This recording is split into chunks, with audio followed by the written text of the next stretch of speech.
I set out to downtown Rochester with this question in mind.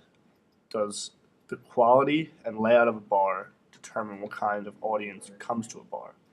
The first bar I looked at was Whiskey River, and the first thing I noticed was that the sign illuminates, indicating that the bar is used for nightlife and a younger crowd. Inside the bar, you find a standing room only, with one table that serves little more than some way to put down your drink and possibly hold a conversation. The rest of the floor is allocated as dance floor, which would again attract a younger crowd and not one that was more older and sophisticated.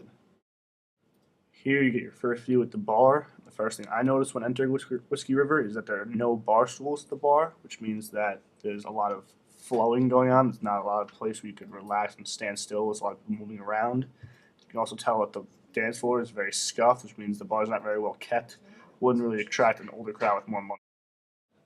Here you get your first view of the alcoholic beverages served at Whiskey. You can tell right away that they're serving in plastic cups, which is low quality, would attract a younger crowd with less money, willing to pay less.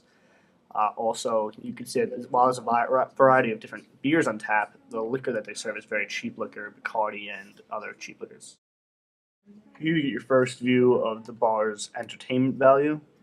While they have little investment in furniture and places to sit or talk, they do have entertainment investments in their TVs. They have about 8, 9 TVs hanging from the wall where they could play sporting events where that wouldn't require any sound and you could watch them while you dance or have a drink.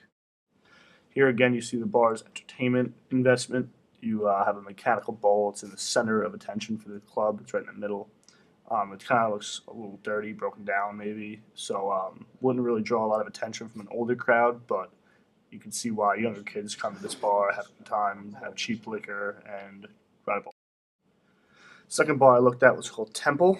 It's a bar and grill, as opposed to Whiskey, which was just a bar, nightlife kind of bar. This one actually serves food. You can tell by the logo, I guess you'd call it, that it's a little more sophisticated. It's a picture in the glass rather than just a sign hanging from the wall. Inside Temple, you find a high top table, has nice chairs. You can also tell that it has nicer decoration in the walls. You know, the walls are they have a design to them. There's condiments on the table, which is important. Again, they serve food here, which is a step up from Whiskey. Here you can see they have made an investment in furniture, whereas Whiskey did not. They have a nice couch you can sit on. It's comfortable. It's relaxing. They have pillows for comfort, so you can sit on the couch, you can watch TV and have your drink, as opposed to just standing up in Whiskey. There's actually some investment in comfort in the customer at Temple. Here again, you can see the more grill type look to Temple, where they have an investment in making money off of not just alcohol but their food. They have table settings on the table on the right and nice comfortable chairs, whereas the table on the left might be used for more just drinking, watching the game, as opposed to getting food and enjoying yourself.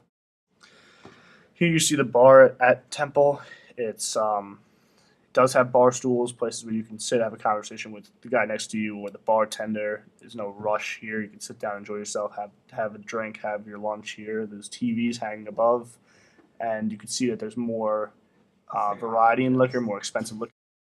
Here you see the informality of Temple, whereas it is a step above Whiskey, but it's still very informal. There's water bottles kind of just sitting on the counter for their employees, which is kind of unprofessional, but still it's a step above Whiskey. It's nice as they're nice chairs. There's a variety of beers in the fridge, bottled beers you can see, and they're not just served in plastic cups. The last bar I went to was Murphy's Law.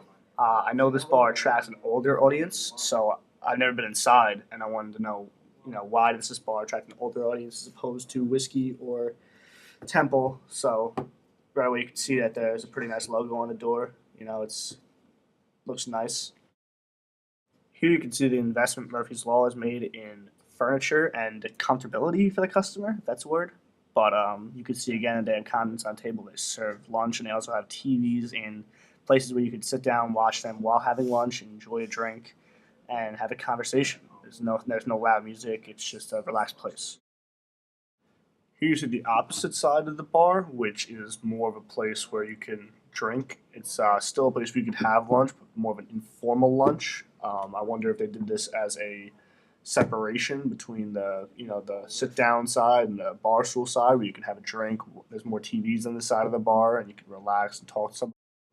These are those TVs that are viewable from that booth where they have sports on. So if you're at that relaxing booth, you're not too formal. You're having a drink. You can watch sporting events with your friends. So again, it's more formal, but you can still watch the game. They do have that entertainment value to the bar. Here you see the bar at Murphy's Law where there's a display of liquor. It almost looks fancy. They have highballs waiting on the counter. There's no water bottles laying around. It's very classy. It's very professional. So that would attract an older crowd. And there's also more expensive liquors and wines at the bar. Here's a pretty cool aspect of Murphy's Law. They have a balcony section upstairs where they have a table where if it's a weekday, you can have lunch in private with a friend or business partner. But at the same time, if you're out on the weekend and you want to have a conversation with somebody, you can go upstairs. You can get away for a second. You can maybe have some bar food at the table. And here's a picture from the balcony of the bar downstairs where you can see that there is heavily investment on places to sit and relax. You don't have to stand up all the time as opposed to Whiskey River. You can see behind the bar, they're serving glasses, not serving out of plastic cups like whiskey. And here you can see that Murphy's Law has some pretty expensive dishes, means that they probably have some good food. So in conclusion, you can see that people go to Murphy's Law for food, beer, and fun. They go to Temple, for maybe to watch a game, have a drink during work, and then the kids on the weekends go to whiskey.